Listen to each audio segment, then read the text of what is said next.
God's creation hadn't been going very well since the darkness of sin entered the world. God had promised a rescuer so his people could come near to him again, but so far things seemed to be getting worse and worse.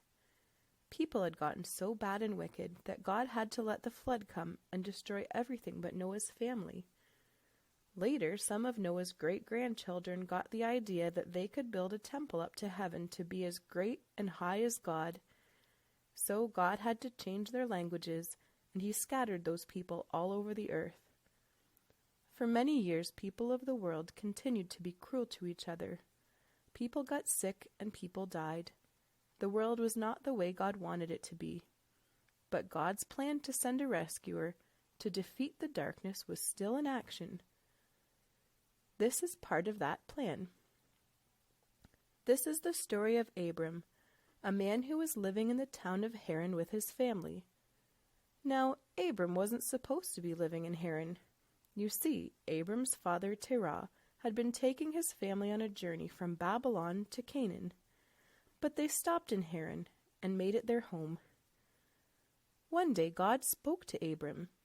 He told Abram to leave his home, his people, and his father's family, and to go to the land that God would show him. Then God blessed Abram with a promise that first seemed like it was just for Abram, but it's actually a promise for the whole world. God said, "I will make you a great nation. I will make your name great. I will bless those who bless you. I will curse those who curse you. All nations will be blessed because of you." A great nation? Abram and Sarai were already old. They were as old as a grandma and grandpa, but they had no grandkids or kids to hug and tickle yet. But God still says they will have kids and grandkids to tell stories to. In fact, they'll have so many kids and grandkids, they will become a whole nation of God's holy special people. That must have been such amazing news for them.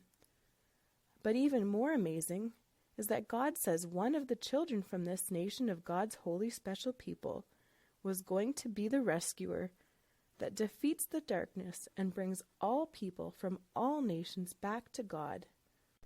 Things wouldn't always be easy for Abram and for his many children and grandchildren, but God promised to watch them and protect them. After this amazing promise, you know what Abram did? He packed his stuff up and left. He followed God from Haran to Canaan. On the way to Canaan, he stopped in a place called Shechem, and in Shechem God spoke to Abram again and promised the land to him. Abram was so happy and thankful, he built a special altar as a present to God, and then he continued on his journey, because he believed in God's promises that always come true, and he trusted that God's ways are the best ways to follow.